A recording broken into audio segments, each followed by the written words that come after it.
Hi guys, and welcome back to my channel. This is Sharisa, and today on Sharisa Tries we'll be making a petticoat, so stay tuned.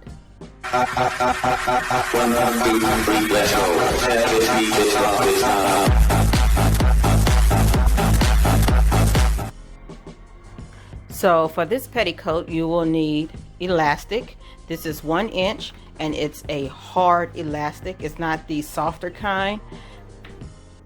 You'll need 2 rows of lace. Mine is 2.5 inches by 5 yards.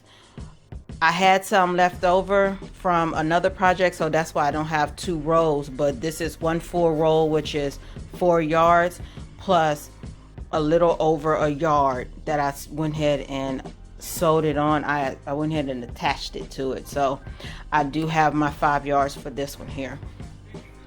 You'll need 4 pieces of tulle that is 15 by 5 yards, 15 inches by 5 yards. You don't need 4 pieces if you can get one long 20-yard piece out of this. So it'd be 15 by 20 yards or 4 pieces of 15 by 5 yards. You need 1 piece of satin that is 15 by 73 inches. And you'll need 4 pieces of 15 by 5 yard organza. So enough with the rambling, let's get on with the sewing. Okay, so the first thing we're going to do is serge all of our edges up on the satin piece and on the organza pieces. This will help prevent it from unraveling and make it look a little bit cleaner. In case you don't want to do a hem, you can leave it as a serged edge. So I'm going to go ahead and clean all 4 sides of my satin pieces and all 4 sides of all of my chiffon pieces, and I'll be right back.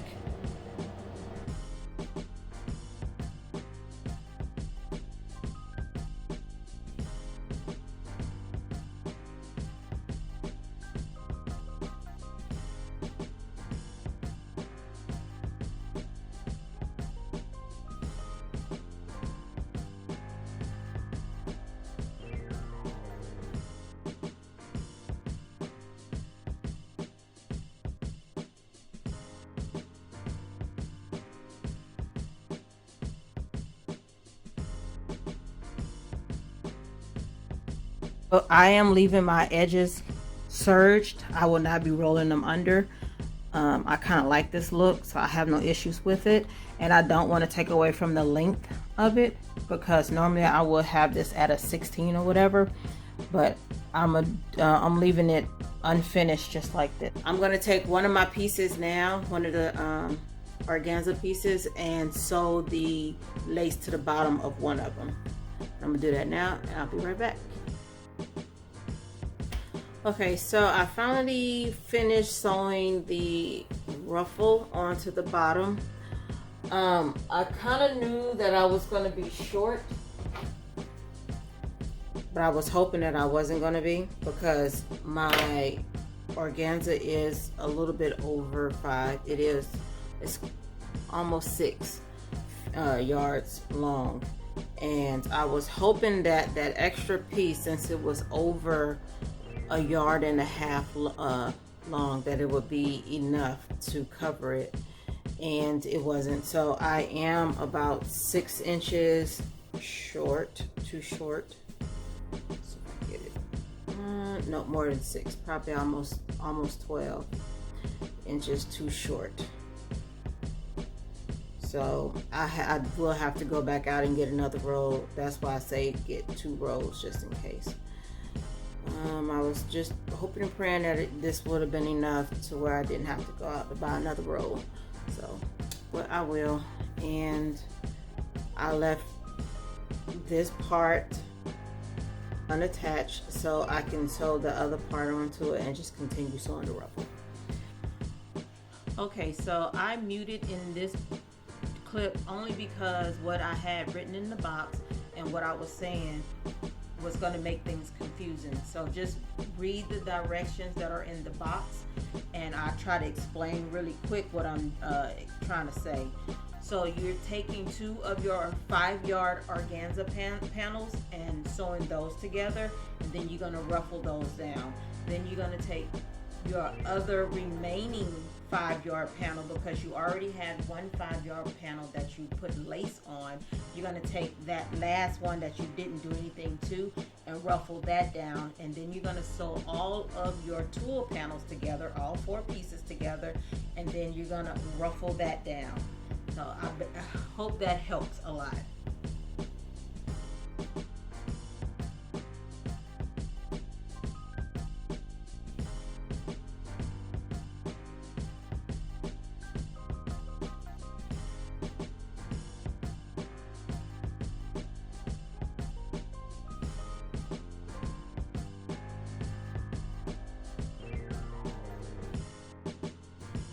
So I'm going to end this one at my first seam, well, at the seam, the half mark for the organza, and then I'm going to pick up on the other section, because I want to do this by sections and I don't want to do it as one long continuous gathering stitch.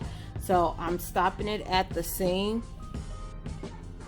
and I left my tail so I can gather it, and then I'm going to start back up on the other side and start a whole new gathering line, gathering stitch up on this side. And I'm going to do the same thing with my tulle, because I want to be able to gather each section as I put it on there, and be able to loosen up each section so I can try to keep everything uniform and even. So I'm going to do that to this side, and then go and do it to the 4 sections on the tulle, and I'll be right back.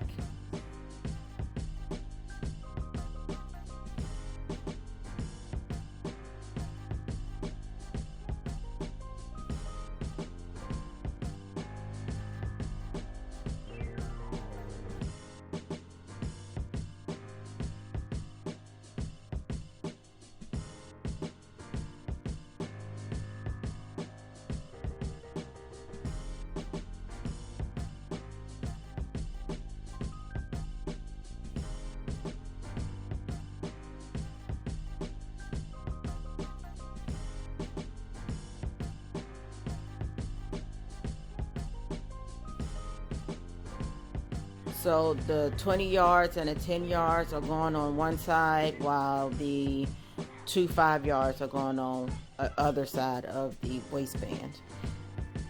So since I've already gathered everything down to at least 73 inches, it's around 72, 73 inches. No, 73 or a little bit longer inches, because my waistband is 73, but remember, a half an inch, about an inch of that will be seam allowance. So I made it just a little bit longer, and I'm gonna just gather some of it up if I need to take up the slack. Go ahead and fold it in half, because this is how your waistband is going to turn out. So go ahead and fold it in half, and you need to make a channel. You need to leave like an opening right here. So go ahead and mark about to stop your, so from about half an inch from the top, and go down about 1.5 inches maybe from that first mark. So go down about 1.5 inches, and in between those 2 dots, those 2, transfer them to the back so you can see them also. So do this in your seam allowance. Transfer them to the other side. So the reason why you did that is because when you put these 2 together, when you get ready to sew, to put them together,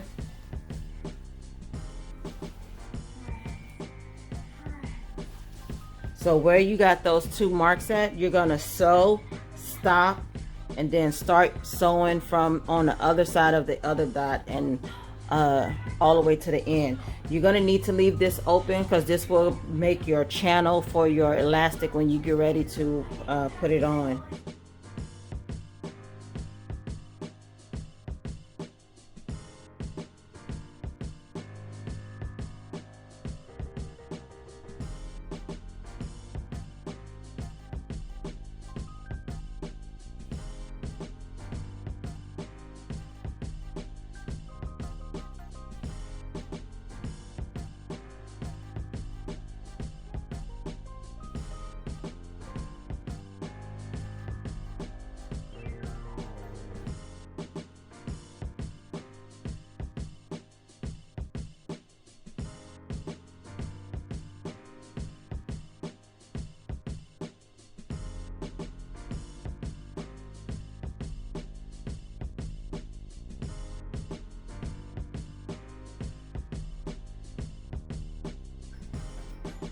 Alright, so now that I've pressed open my seam and I folded my fabric in half and went ahead and pressed the top part of it, I only did that because I'm about to go ahead and sew my channel in, and I'm seeing that I kind of messed up, but I'm gonna just leave it alone for now. Normally I needed this opening to be further up because I only need it to be an inch wide, because I just need to slip my elastic in through here. So what I'm gonna end up doing is start my stitching about a half an inch away from the actual opening itself, and I'm gonna go all the way around the waistband, and I'm gonna stop about a half an inch on the other side away from my opening. That way I can go ahead and slip my elastic in, and I'm gonna just whip stitch this closed when I finish. And this will be the inside, but I'm not gonna insert my elastic right now. I'm gonna wait to insert the elastic when I sew everything else up on. So a quick tip right before you start sewing, go ahead and put your fabric onto your sewing machine and kind of line it up to where you need it to be, to where once you drop your needle, that's where it's going. So that's where I kind of need to start sewing, because I'm gonna start where my seam allowance ends at. So I'm gonna start sewing from there. But put your elastic on and make sure it's about 1/4 of an inch away from the edge. That way it can kind of give you an idea on where you need to have your fabric placed on your sewing machine. And so I'm going to follow the guideline for this guideline here, which is the second line past the 1 inch. So not the 1 inch, but this one right here. So that's where I need to have my fabric at. So I'm just going to make sure my fabric lines up with this line here, and I'm gonna go all the way around, and that's how I can kind of keep my sewing line straight. So yeah, that's it. Keep that in mind and hope that tip helps.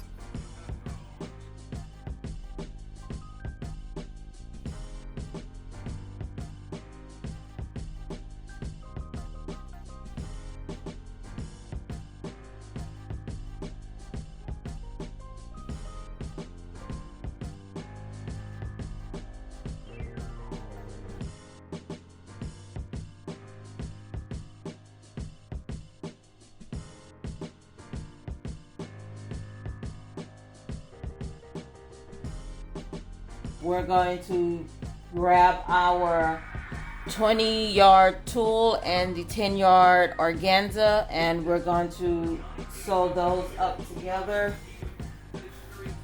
Well, we're going to sew them to where they're closed.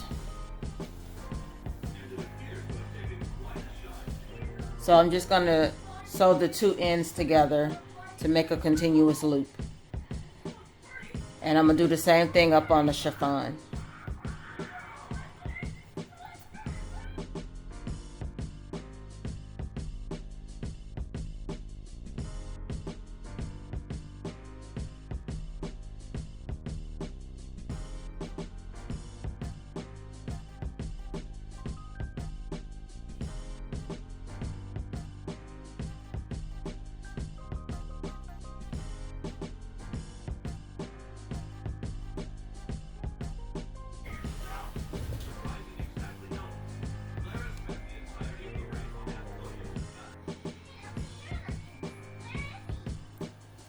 So just make sure all of your seams are facing the right side and not so one going backwards and one going forward. I almost did that with the tulle, but the best part about this is that it's a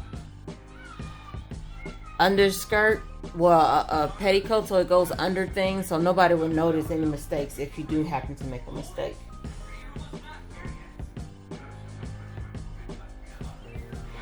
So I'm just taking this one and closing up this end also.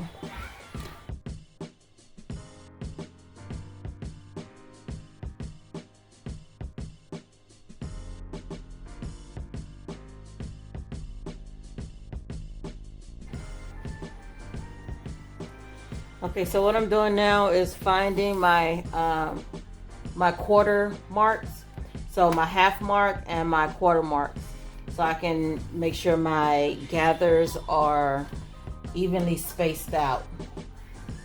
And it comes in handy since the tulle is in 4 pieces, so each seam should go on a mark or a notch, and on the organza that's 2 pieces, so that should be like on the half mark. So it kind of makes it a little bit easier. But when we start getting to the 5-yard ones, we'll just have to just eyeball it and see, because I didn't mark those to find out what was half and quarter on those either. So I'm gonna go ahead and mark. I'm not gonna notch mine because my ends are serged and I don't want to clip through my threads. So I'm gonna apply a mark to my half.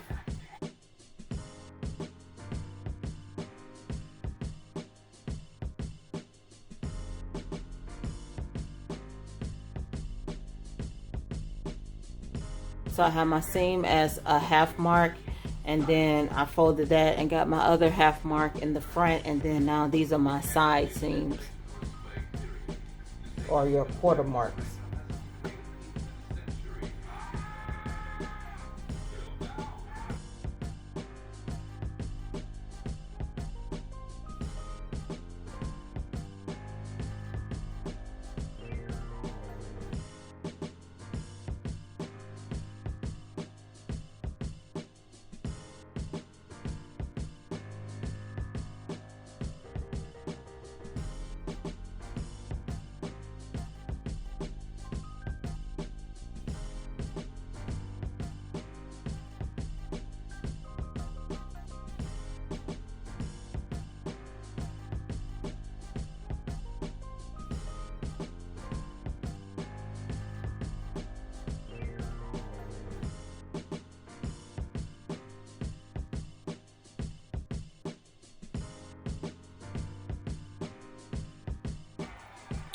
Okay, so I've already started assembling the petticoat, and I want to show you what I have so far.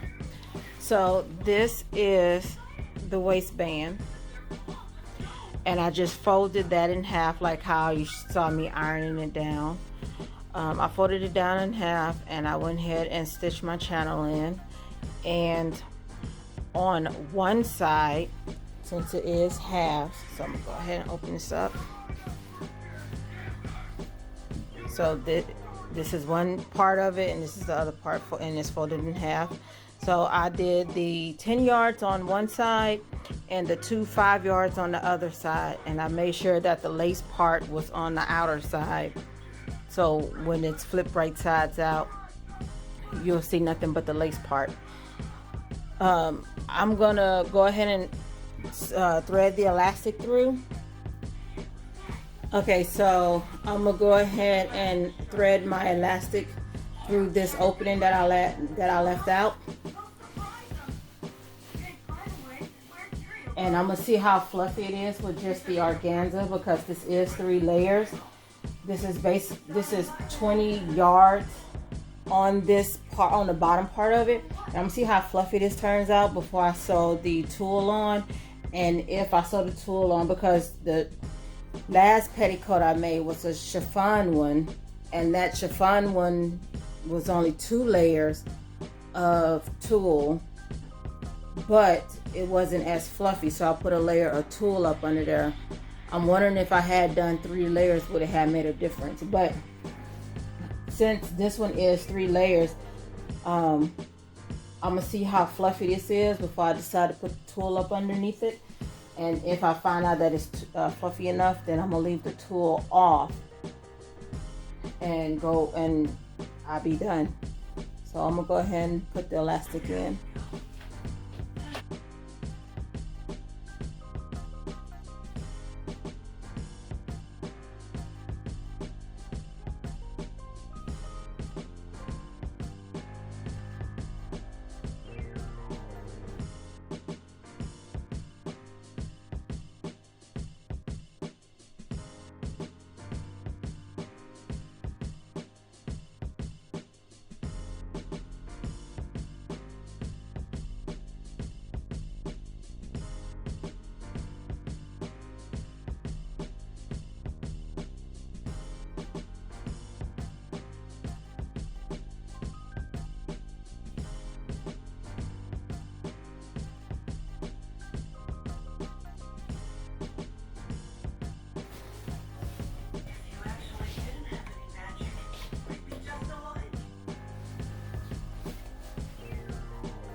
So this is how it looks so far with nothing on it and just those 3 layers of organza up on it.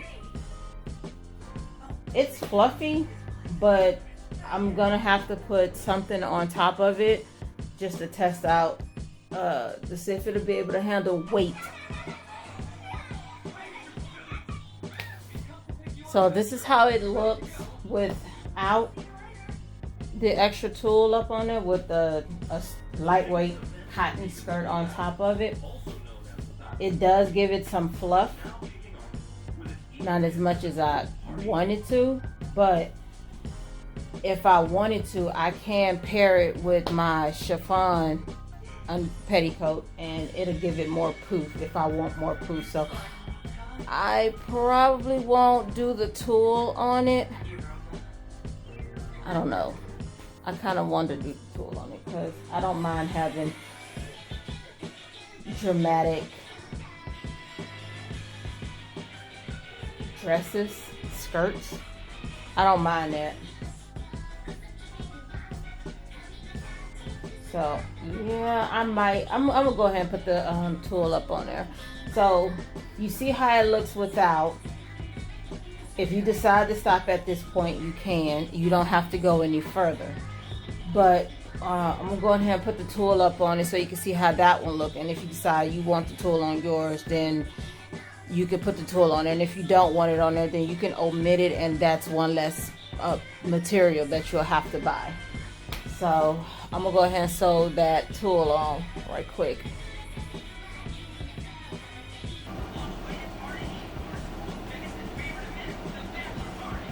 So I'm just taking the tulle and I'm gonna attach it to this side, not this side. I'm gonna attach it on top of the organza.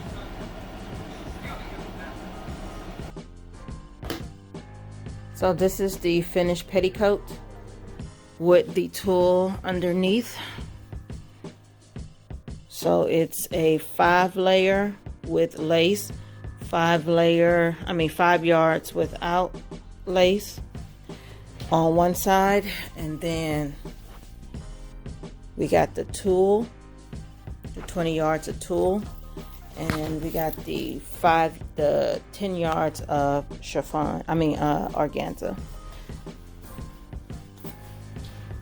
And that's how fluffy it came out to be. I'll put a skirt up on there so you can see how that one looks. And this is the petticoat with the skirt on top of it, the same skirt as before. I don't know if it's noticeable, like if it's bigger than the last one was without the tulle underneath. To me it looks like it. Just let me know what you think. So if you decide to go without the tulle, you know how that one look. I try to do a side-by-side comparison up on both of them so you know how they look, and I try to show you how this looks without anything up underneath it also. So this is the skirt without anything underneath, and y'all see this thing is just lifeless. There is no type of poof or body or anything to it. It's just an old limp skirt. So this is how that skirt looks with nothing underneath it. And then you saw how it looked with the 2 different types of petticoats up under it, whether you want it with the tulle or without the tulle. So like I said, depending on which one you decide to go with, that's up to you. If you decide to go with just the 3 layers of organza, you can go with that. And if you decide to put the 3 layers of organza plus the tulle underneath, you can go with that also. I'm glad that I put the organza up the tulle up underneath it, because I like how it looks, and it seems like it gives it more structure.